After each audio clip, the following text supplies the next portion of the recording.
We talk about juggling, we talk about balancing, but it feels like that sets me up for failure more than anything, like juggling, because I feel like I can't juggle it. I can't do it all. I can't have it all. And I know there are some women out there who say, no, women can have it all. But I'm of the perspective that no, women can't have it all. And the sooner we accept that, the better, because then we can do what we need to do in order to have that rhythm or whatever it is for ourselves. So the sooner we can ask for help. It hasn't been easy, and just talking to other friends, for example, other mom friends about it, and realizing that I'm not alone. And I think that's one thing about motherhood. It feels so isolating. Sometimes we feel like we're going through this by ourselves, but other women, other mothers are going through the same thing. And the more we talk about it, the more we find community around it, like that really helps.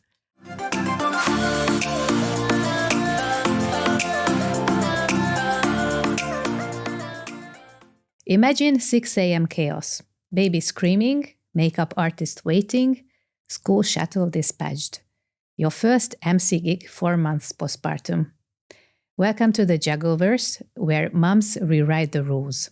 I'm Edith, and I started the Juggleverse to spotlight inspiring stories of women, navigating work, family, and that inner fire with grace and grit. Thanks to you, our incredible community, we have hit the top 25% of newly launched podcasts globally. If this resonates, hit subscribe, share with one mom who needs it, and let's keep climbing together. Today, Sarah Bagarib, the storyteller who made investigative docs, built Crazycat for 6,000 plus everyday women, hosts Nusantara Women Conversations, and wrangles 2 daughters, spills her recalibration secrets. Hello, Sarah. Welcome to the podcast. Hi, Edith. Thanks so much for having me. How was this Dawn of Madness story? Oh my goodness. Yeah. Oh wow. That feels like a lifetime ago, because my daughter just turned a year old yesterday. Wow. So Congrats. it's quite a while. So thank you. And you're just thinking back to that story, and that moment is bizarre. It's crazy that I went through that. And yeah, so that story was, I think it was 4 months. I was 4 months postpartum. It was my first MC gig.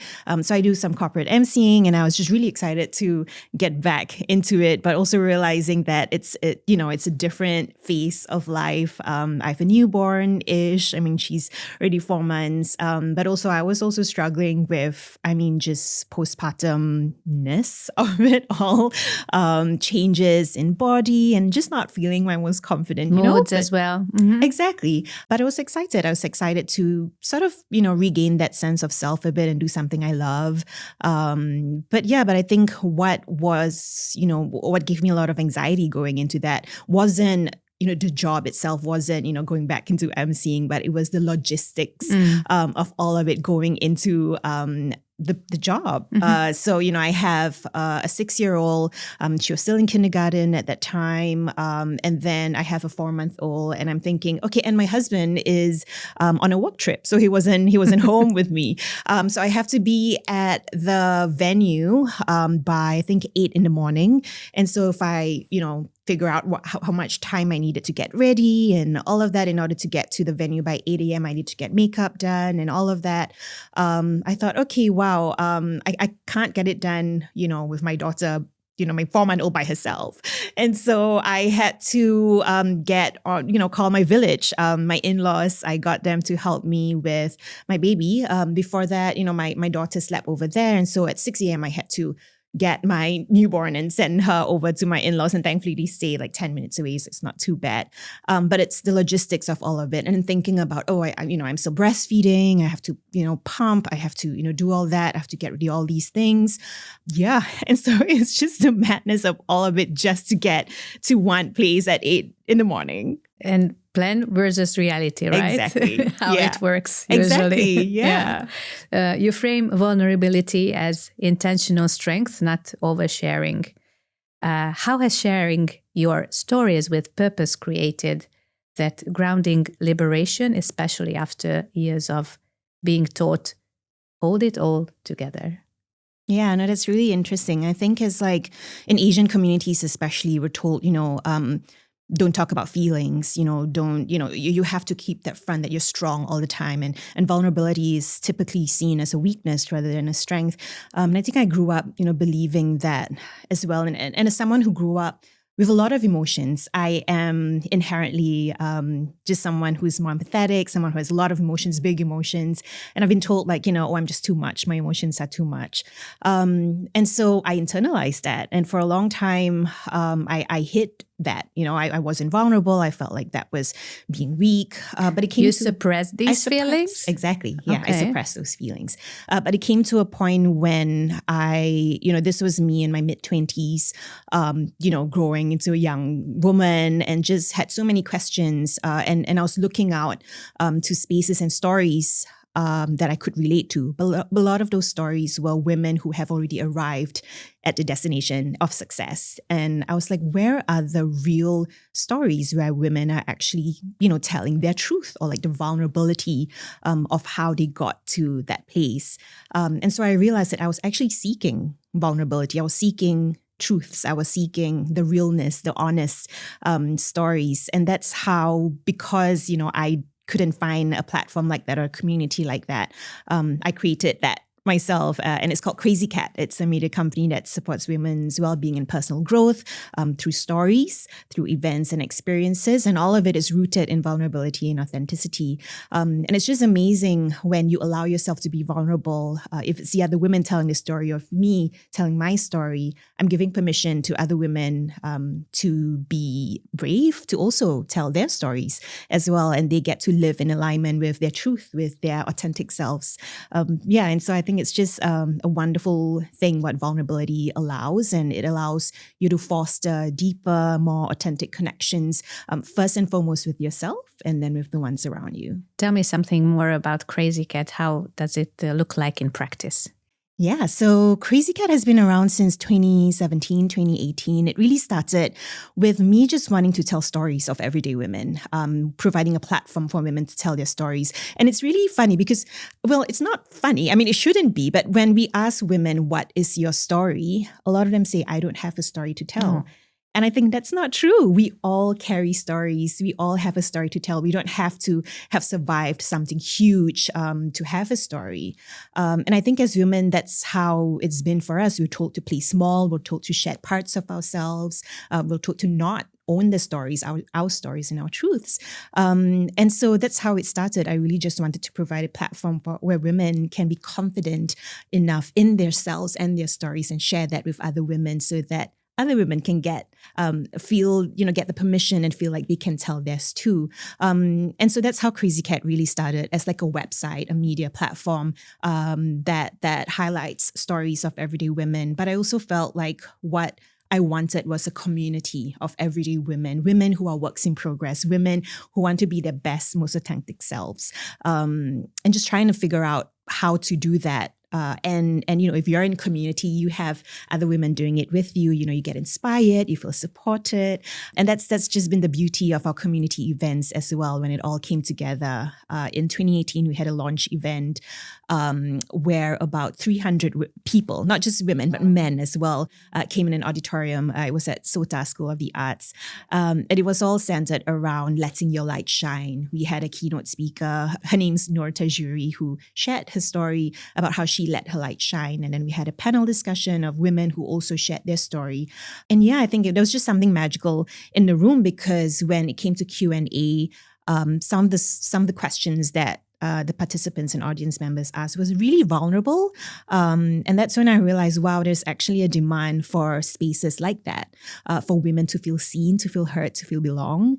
And that's how, it kind of evolved from there and became a community and a platform to support women who are works in progress. What would you say to those women who would like to join this community? Because I think and I believe that always the first step is the hardest, right, to take. Yeah. So how would you encourage them to take that first step and join this community? Yeah. I think to join the community, a lot of it is our events. I honestly haven't been doing Crazycat events for a while because 2 years ago I became pregnant. It was a really hard pregnancy. And then last year was all about navigating, being a mom again after close to 6 years. But that's something I'm looking forward to this year, to host events again. And I think a lot of it, women especially, who come to our events, sometimes they come alone, which is beautiful to see that something spoke to them about the theme or the topic of the event. So sometimes we do topics like the invisible load we carry as women, just celebrating your growth. So some come with friends, some come alone. The ones who come alone, they leave, they come as, meet strangers at the event, but they leave as friends. So I feel like if you want to be a part of such a community, I think just be curious, lean into it. If it speaks to you, just come, even if it's alone. Know that you won't leave feeling alone, but instead you'll feel supported and inspired. Or at least link to someone who can listen to you. Exactly. And you can be vulnerable as well. Exactly. And tell your story, tell your problems, even if you have your grit, your sadness, even your sadness. Absolutely. So these events that we host, and I facilitate what I call empathy circles through these Crazycat events. So like I said, they're all rooted in vulnerability. And so when one woman stands up and shares her story or whatever that she's feeling or whatever she was journaling about, it gives permission to someone. The others, exactly. Right? And it's just something, really, it's powerful, it's magical to just witness that unfold. I'm facilitating that, but to just watch that, it's, and immerse myself in that experience. It's just so beautiful. And I think, there's so many stories of women who come in as strangers, but leave, being friends. They started businesses together. Some collaborated together. Some go on play dates with their kids, so it's just really nice to see that they've connected with one another through the stories that they share. And there is that, right? It's like you find truths, or you find something, you see yourself in someone else's story that you feel like you said, you can connect to and you can relate to. So yeah. When motherhood reshapes identity, because it definitely shapes identity, and the old self no longer fits, what does that grief, guilt, relief cocktail feel like, and how do you navigate women through those coexisting emotions? Even besides Crazycat, because I assume that you talk to other mothers as well. There must be another type of community within your living community as well, besides Crazycat. But how do you do that? Absolutely. Grief and guilt. I feel like it's disorientating at first. I mean, it's two emotions that, it's just funny because like when I became a mom, like 6.5 years ago, I was actually grieving my old self, the me before I became a mom. And that's just at odds with, wow, this blessing, that I have, this most rewarding experience of becoming a mom. Why am I grieving my old self when I have something more, like life grows and evolves. So I for a while I was grieving, and I was guilty for grieving, and guilty for wanting more than what I have or what I had. And so to reconciling that wasn't easy, and it took me a while to kind of figure out that actually the two emotions, like they can all coexist. And the sooner I accepted that, the better, because yes, I have this beautiful life now. There are many women who want what I have, and who can't. And so it's such a privilege, it's such a blessing to have that. And so I think remembering that, we're all, everything happens for a reason. It's more of like asking myself, what is the season trying to teach me? I think that's something that I've learned a lot, especially since I became a mom, is investigating and asking that question, what is this season trying to teach me? And so, I learned quite early on that in motherhood that, I had to figure that out for myself, because if I don't, then how am I going to show up for my daughter? And it became, a big responsibility that I wanted to take on, and I had to take on, right? As a mom, we do that. We have all these ambitions, we have all these dreams and goals, and then we become mothers. And it's the most beautiful, rewarding thing ever. But we also have all these other things that we want to achieve for ourselves. So how do we then reconcile that? And so I think it's, we talk about juggling, we talk about balancing, but I feel like, it feels like that sets me up for failure more than anything, like juggling, because I feel like I can't juggle it. I can't do it all. I can't have it all. And I know there are some women out there who say, no, women can have it all. But I'm of the perspective that no, women can't have it all. And the sooner we accept that, the better, because then we can do what we need to do in order to have that rhythm or whatever it is for ourselves. So the sooner we can ask for help, for example. Yeah, it hasn't been easy, and just talking to other friends, for example, other mom friends about it, and realizing that I'm not alone. And I think that's one thing about motherhood. It feels so isolating. Sometimes we feel like we're going through this by ourselves, but other women, other mothers are going through the same thing. And the more we talk about it, the more we find community around it. Like that really helps.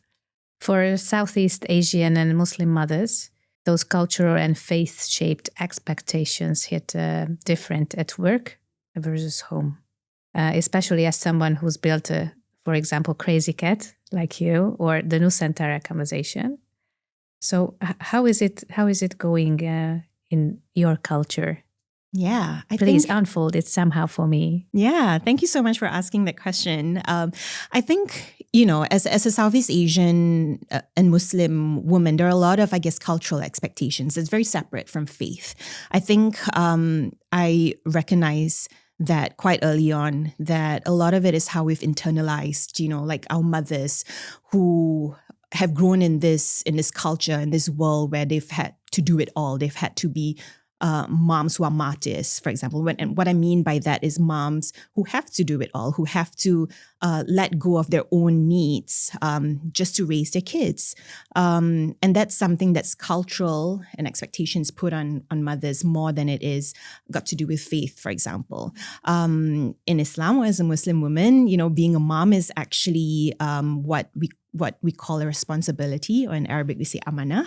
And also it's part of worship, or ibadah as we say it. So we're never meant to choose one or the other. Mm-hmm. But I think there are still some, because we're, I see myself as a millennial mom, and we have the tools and the resources now and the language to understand and discern that. I feel, we understand how we approach motherhood a lot differently from our moms, for example. Because my mom, she was a stay-at-home mom.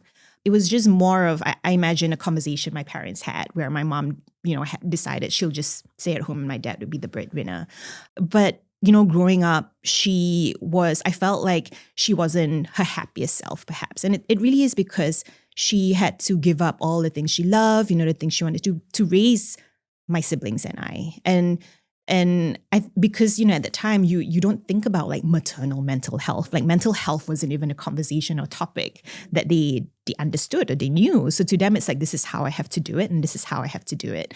And they didn't realize, there's actually another way to do it, that they can, get help. They can, do all of that.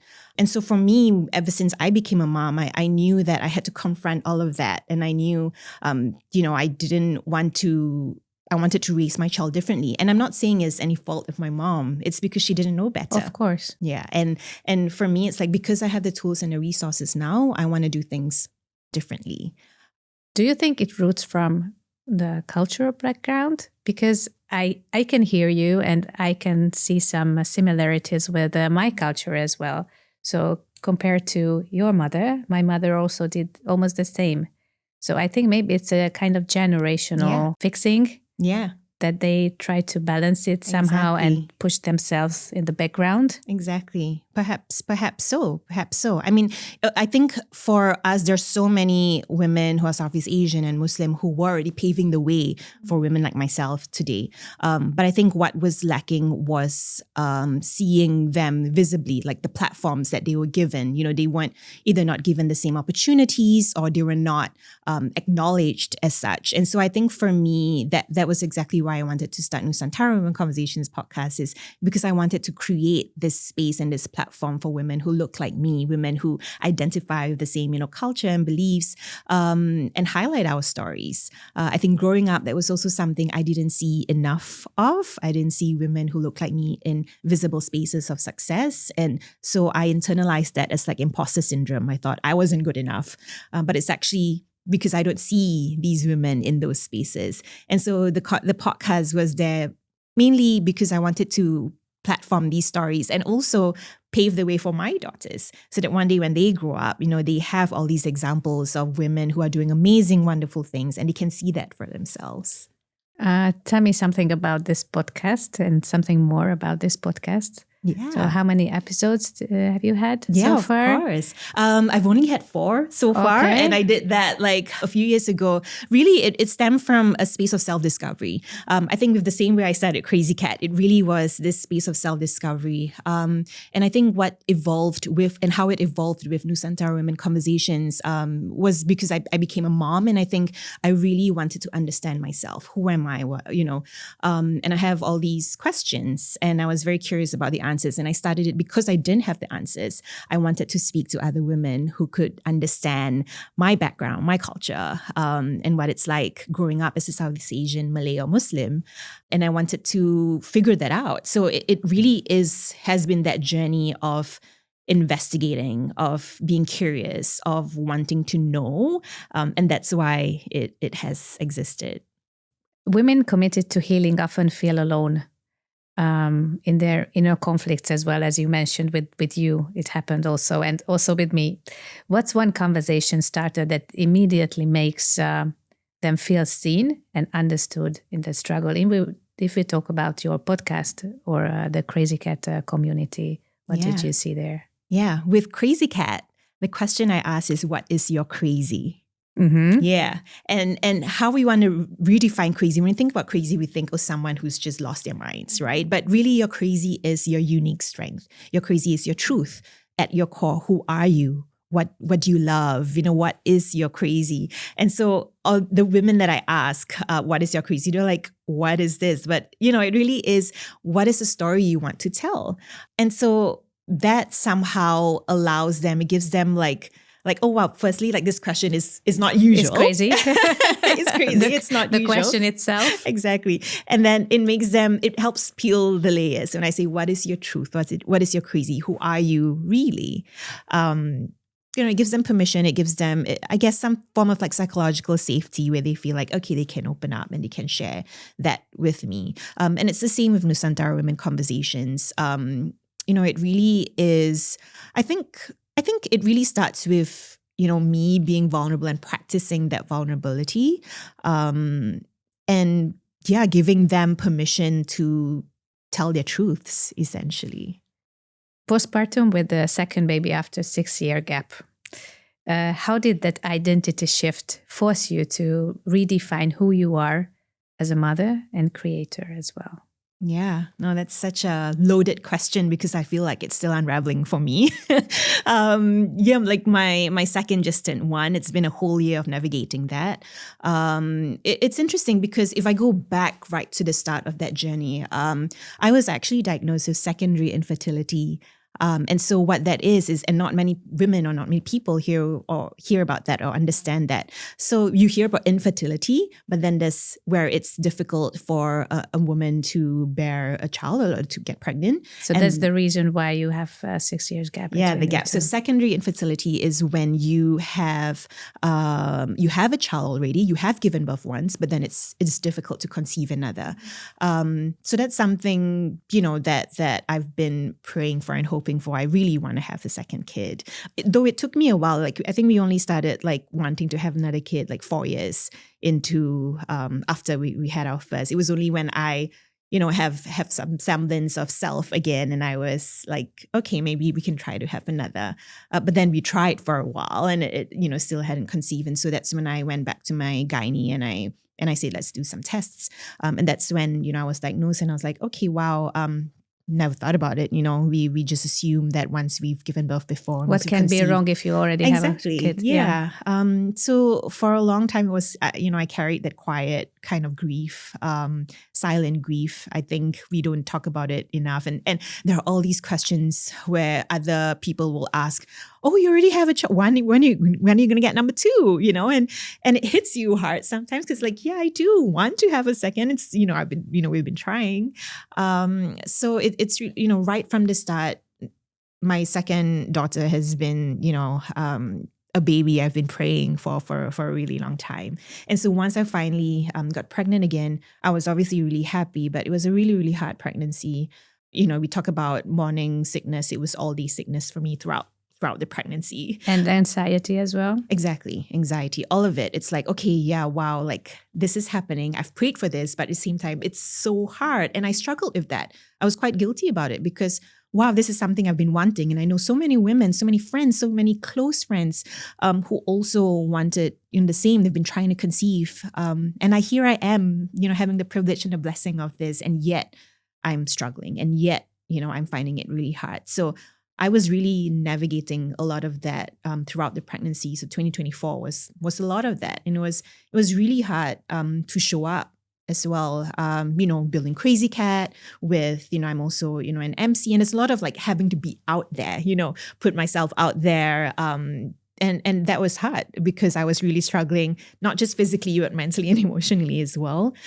And so it took me, I just kind of accepted that, okay, that's just a season of trying to show up enough where I need to be, but then rest as much as I needed to. And then when baby was here, it's just so beautiful. My daughter, my 6.5-year-old, she's been wanting another sibling since she was 3. So she's been, and her prayer has been very, very clear. It's been, I want a baby sister. Oh, yeah, and we've been telling her. Quite direct. Well, yeah, exactly, very direct. And we're telling her, yes, sure, but we can't choose whether you get a baby brother or a baby sister. So really, like, it's her answered prayer as well to have, have a baby sister. So seeing that unfold, and to have just one kid for so long, we've already built that family dynamic. And then now after... all of a sudden, there's a baby again. Exactly. So it's like, and for a while, it was really funny because it really felt like she was a stranger. I mean, with every child, you feel like, someone new in your life, but even more so because we already have this. And then now we have another one come in, and like, where does she fit? So the first week, especially, was very, very hard. Going through the newborn phase again after 6 years. It's like, okay, number one is already sleeping well and, got her own thing. We can communicate with her. We know what she wants, what she doesn't want. And then here we are going through it all over again. And again, like, such a blessing. So in my head, it's like, I need to be grateful. I need to be grateful. I need to be grateful. But at the same time, oh my God, it is so hard. And so I think I really, really, really needed to give myself a lot of grace. And that's something, the people around me were telling me, what you're doing is not easy. Give yourself grace, like, be kind to yourself. And I knew that that's what I needed to do for myself, but we're our biggest critic, and we're harshest to ourselves. And that was how it was for me. I'm like, no, I need to, no rest. I just need to figure this out. And again, I think because at this point, I've already established my business. I was really doing some emceeing. I wanted to develop that as well with the podcast and the community. And so I wanted to go back to work. And I went back to work like 8 weeks postpartum, which was crazy. In hindsight now as well, like, what was I thinking? What was the reason for that? Tell me. One thing was actually, it's just with the Singapore government, you get 16. Yeah, I know, but I feel that you also wanted. Yeah, you wanted to prove something. Yeah, I think I wanted to prove something. So one of it was also, okay, for me in the work that I do, because I'm a service business, if I don't work, I don't get paid. So that's one thing as well. It's like, okay, government only covers like 8 weeks, so I have to get back 8 weeks. And then the other thing was also, part of me was like, oh, I've done this before. I've had a first kid. I'm sure like with the second, it'd be fine. There was that. It's like, yeah, I'm sure it'll be fine. But yeah, going back to it, I was miserable. I was like, there's so much guilt with, leaving baby, with my village, with my in-laws and my parents, having to go to work and show up. And so I wrestled with that a lot. And it came to a point like 6 months in, I was like, what am I doing? Yeah, but I felt like, I loved like the emceeing, for example, going back 4 months postpartum, like being on, stage again, feeling like I'm in my element. It really reminded me of why I do what I do. And it really solidified my purpose as well, of wanting to pave the way for my daughters. And so, there are glimpses of like joy. And then when I get back, it's like just sheer exhaustion. And then you wake up the next morning and you go again. But yeah, that's what it's been like navigating. But it came to a point where I realized that last year was really all about becoming someone new within that experience. So it means that it reshaped not only your identity itself, but also the family dynamic. Yeah. Absolutely, 100%. And also, as someone who's quite like, ambitious and, a creative as well, what it did for me was it kind of reshaped that belief that, becoming has to be loud, that ambition has to be loud, that showing up has to be like loud and out there. But then for me, realizing that, hey, showing up for my family, showing up for my girls, being present with them, like that is also a form of, of me, that a different kind of ambition where I want to be present and I want, reconciling both those ambitions. And you have to do the work inside as well, right? 100%. A lot of work. It's a lot of work. It was so uncomfortable. Sometimes it is. Yeah. Sometimes it is. Cultural expectations can whisper perfect composure, as we said, while faith calls for presence. How do you balance those tensions when ambitions pulls one way and family pulls another? I think it's a really interesting question as well. And it's something that I have been really investigating and discovering, especially in the past, 2 years. I think for me, it's more of a choice. Like, for example, and what I mean by that is how that has looked for me, especially in terms of culture and faith and identity and all of that, is only in the past 2 years, I started covering my hair and I started wearing the hijab. So even that has been a very confronting journey, because I think for me, it is a different identity. It's something. Well, it shouldn't be. I mean, I've always been Muslim, but I've not been a visible Muslim. So I think when you cover your hair and you have a cloth over your head, like somehow there are conscious biases, there are unconscious biases of Muslim women. And there was that I felt like I had to navigate. And that all coincided with me being pregnant, giving birth. And when for me, like there's no separation to being a mom again after 6 years and this identity shift of being visibly Muslim. And so what that looked like for me is how I show up as well and trying to reconcile, being very front facing, being out there publicly, like on stages and things like that, and how I look very differently. And to be very honest, it's still a journey that I'm on, because like if my website and all of that, like still have my old photos. And I think in the past year, especially when I say it's been uncomfortable, is because I've been sitting with that. I've been trying to figure out, how do I show up and what does it mean to show up as my full and most authentic self, and how I needed to do that for myself and accept that for myself first before I can be out there. And so the whole year, and you do it for yourself and because of yourself, and it's a kind of expression of yourself. Exactly. That's why you do that, right? Exactly. And it's my choice as well.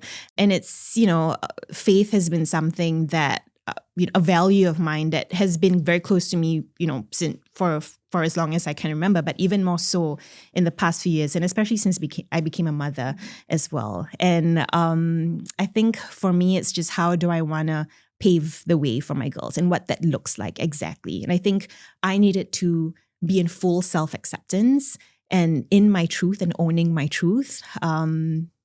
The more I do that, the more I'm giving permission for my daughters to do that one day. And so, yeah, I think it hasn't been easy. I think especially reconciling the inward and the outward, my own self-discovery and self-journey versus people's perspectives of me, of what I do, of what I look like. And I think, it's not easy. It seems like generally people are like, oh yeah, it doesn't really make a difference. But it does. It does. It does. It really does. And it's okay that it does. I mean, it shouldn't, but it's okay. I think it's okay that it does, because then it's up to me, I feel, to kind of really own that and be like, this is me. This is how I am. It belongs to you. It belongs to me. And if you don't agree for whatever reason, then that's on you, and that's on you, and it's not me. So yeah, it took me a while to accept that this is who I am now. This is who I want to show up in the world, and what I want it to look like for my daughters. How do you find? Have you found your truth already, or you're on the way? still on the way? I think that journey will continue evolving, but I feel like right now I have. In essentially, my truth is how I want to show up as my most authentic self. And for me, as I shared, like faith is a big value of mine, and I want to be unapologetically that. And it took me a while to kind of get that and own that, but I feel like something unlocked and something clicked, and it really is being a mom again. And I've been sitting with that a lot. I'm like, everything happens for a reason. You know, I've been waiting for a second kid, and it coincided with me, you know, choosing to wear the hijab, and then continuing to kind of reconcile all of that, and why am I placed in this moment that I am now. And it is for that. It is for me to accept that this is who I am and how I want to be, and I'm excited to kind of live in that and be in full alignment of that. What's the most liberating part of owning a truth that's still unfolding, if there is a bit, as you are telling me? Messy seasons, quiet ambition, or maybe all of it. And how has that shifted your relationship with yourself and even more with others? Liberating. If you're talking about your village, as you said. Yeah, exactly. No, I think when you are living in alignment with your truth, like that's just the most liberating feeling. It's, you know, growing up, I've always been a people pleaser. I think most millennials are a perfectionist, and I like to say I'm a people pleaser in recovery. Even older. Yeah. I'm a people pleaser in recovery. I care. I have cared a lot about what people think of me. And that's something that I have been struggling with, especially so on this journey of you know, how I look differently now and all of that. But I think the more I accept that for myself, there is that great self-acceptance. And what that looks like actually is feeling at peace with this choice, feeling at peace with who I want to be and who I am. And well, will I not care completely about what people think of me? Obviously not. I don't think it would be a lie for me to say that I won't. But I think it's how I react to it that makes the difference. How I take it in, how I reconcile, or how I process all of that would be quite different. It's that feeling where, you know, I can be me and I feel joy. I think feeling joy, all of it. There's joy, there's grief, there's guilt, there's, you know, all of the parts of being a mom, the parts of being human. I mean, we're living in a time where it's just a horrible time in the world. We have genocides, we have just whatever that's happening, you know, in the West. And it's such a painful time. It's a painful thing to witness. And I think for me, that duality of life as well, acknowledging that so many different emotions can coexist, and recognizing and acknowledging why we're here in this world and the role that we play in this world. I mean, for me, I feel that my role is, you know, to allow others, especially other women, to be themselves fully, you know, and be in alignment with their truths. I think the most liberating thing is because I feel the most aligned with my purpose. Sarah, thank you so much for the inspiring conversation. And I really liked your passion about Crazycat, Nusantara, and everything you do. And it's very authentic. And thank you so much. It's been such a wonderful time talking to you, Edith. Thank you for having me. Thanks for coming. Sarah just illuminated cyclical ambition, tender, unfolding, and fiercely authentic amid identity's quiet revolutions and cultural crossroads. Sarah is modeling vulnerability as intentional bridge building cultural truth, reshaping how we show up, and owning messy contradictions as the root of real connection. The Juggleverse Circle, claim your next honest pause. Which inner conflict deserves your intentional story today? Which cultural pull gets reframed tomorrow? Tag us on Instagram at the Juggleverse with your recalibration moment. Subscribe to fuel our top 25% rise together. Share this with one woman healing in silence and carry Sarah's wisdom into your week. Keep juggling, keep shining, keep owning your unfolding truth. Until next time.